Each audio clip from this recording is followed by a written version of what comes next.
Welcome back, everybody, for another deep dive with us. Always a pleasure. Today, we're going to be looking at prophecy and vision, Oh, very interesting. and specifically in Scripture. Hmm. And we're going to be unpacking a lecture from Neville Goddard. All right. And it's a very interesting lecture. I think it's one that really makes you think. Okay. And he uses a woman's mystical experience, Okay. along with the 89th Psalm, to connect God, David, and Jesus Christ Oh, wow. in a very surprising way. Interesting. Yeah, it's really kind of like pulling back the curtain on a cosmic play, and the whole time the question is, who is David? Yeah, and it's not an academic question. It's one that really has implications for how we understand ourselves and where we fit in. I love that. Yeah. So tell me about this woman's experience. Sure. So this woman hears a voice that identifies her as David Okay. and declares its own divinity, saying, I am God Wow. and I am you.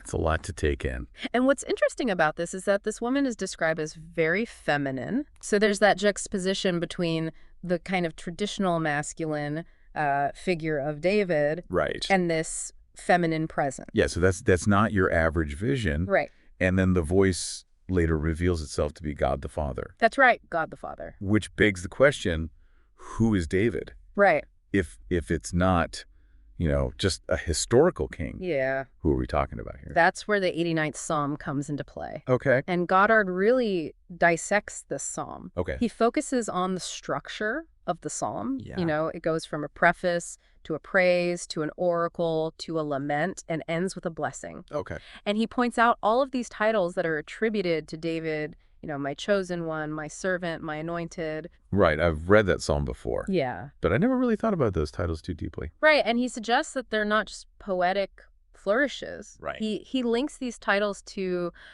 titles used for Jesus Christ in the New Testament. Okay. So he's drawing a parallel between these two and suggesting that maybe they share a deeper spiritual essence. So- Something that transcends the historical context. Okay, so we've got this connection Right. between David and Jesus, Yeah. but we haven't really answered the question of who is David? Right. Well, Goddard proposes that David embodies God's creative power. Okay. God is love. Right. Love needs an object, someone Yeah. to pour that love onto. Yeah. And he says that object is David the beloved. So is David like a blank slate? No, not exactly. Okay. It's more that he represents the potential for creation itself. Okay. And Goddard points out that in the psalm, there's this whole section of lament where David goes through all these trials and tribulations. Yeah. And Goddard sees these as metaphors for the challenges and struggles we all face as human beings. Okay. Yeah. So are you saying that these difficult experiences are actually part of God's creative process? That's one way to look at it. That we're somehow contributing to this cosmic play through our own, Yes. ups and downs? It's all woven together. Even our struggles are part of something greater. Yeah. Yeah. That's not something you hear every day. No. So where does Jesus fit into all of this? Right. If David represents God's creative power, Okay. what does Jesus represent? Goddard uses this phrase, the spirit of prophecy, Okay. and equates that with Christ. Oh, yeah. He argues that Jesus Christ, as the power and wisdom of God, embodies this unity of Father and Son. Okay. So it's not about seeing Jesus as a separate historical figure, Right. but more like a principle, Right. a state of being that manifests when we tap into our own divine nature. So you're saying that realizing God's creative power within us, Yes. embodying that spirit of prophecy, Yeah. is essentially what it means to be Christ-like. Exactly. And It's about recognizing we're not just passive observers in this cosmic play. Right. We have a role to play. Okay. And we can access that same power and wisdom that Jesus embodied. Hold on. I need a minute to process this Students, flaw. So tell me more about this divine drama Okay. that Goddard keeps talking about. He uses vivid imagery. He describes a grand banquet Okay. where imperfections are healed and transformed. So it's like a Yeah. future where we're all whole and complete. Yeah, we've gone through the fire of experience and emerged stronger. Okay. Yeah, So it's not just about recognizing our divine potential. it's about living it out. It's about experiencing those trials and ultimately finding that wholeness. Exactly. But what does that look like? That's the million-dollar question. Right. And it's one that we're going to explore further as we delve deeper into the 89th Psalm. Yeah, this is making me think about my own life in a whole new way. I bet. It's like every challenge, every struggle is an opportunity to tap into that creative power. Yeah.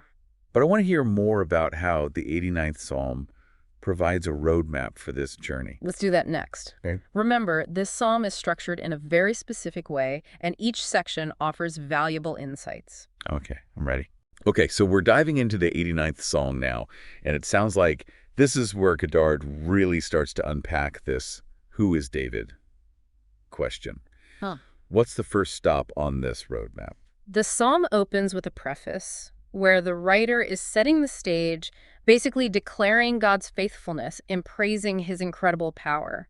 Okay, so we're getting oriented, Yeah. understanding the foundation.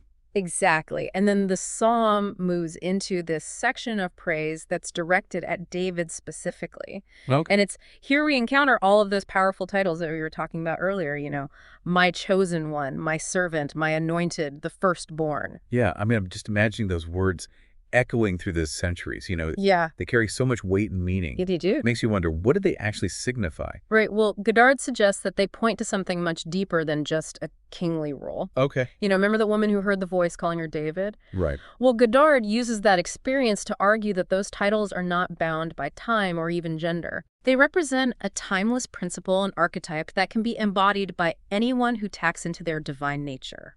So they're like keys that unlock a hidden dimension within ourselves. Yeah, I like that. Yeah. Okay. And this brings us to the heart of the matter, Okay. the oracle section of the psalm. Okay. Here, God makes a series of promises to David, declaring that his dynasty will endure forever Right. and that his throne will be established for all generations. I can see how people might interpret that literally as a promise of, earthly power or inheritance. Of course, but Goddard encourages us to look beyond the surface.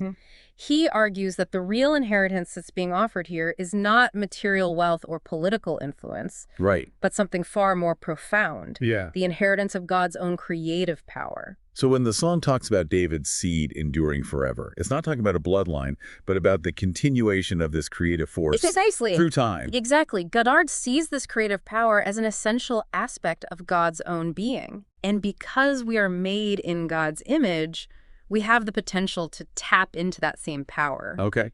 and express it in our own unique ways. So the dynasty that's being established is not a physical kingdom. Right. It's the ongoing unfolding of God's creative plan through us.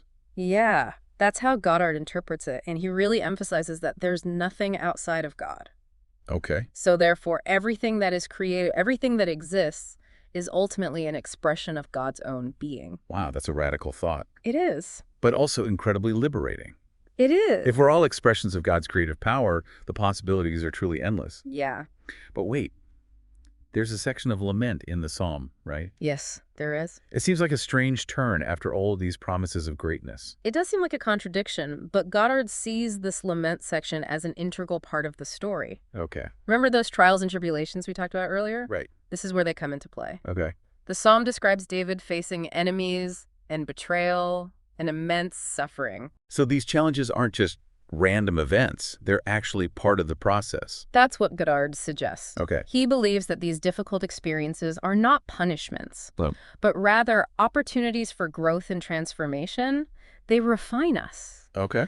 like gold being purified in a furnace, I like that. They force us to confront our limitations, Right. to dig deep within ourselves and discover this strength and resilience that we didn't even know we possessed. So even those dark moments, those times when we feel lost and alone, are somehow contributing to this bigger picture Exactly. of becoming David, of embodying God's creative power. That's it. It's powerful. It is. So it's like saying that faith isn't about avoiding hardship, Right. but about finding that courage to keep going even when it's tough. Yes. Knowing that there's something greater at play. Precisely. And remember, the psalm doesn't end with the lament. Right. It concludes with a blessing, Okay. a reaffirmation of God's love and faithfulness. This reminds us that even though we face challenges, even though the path isn't always easy, Right.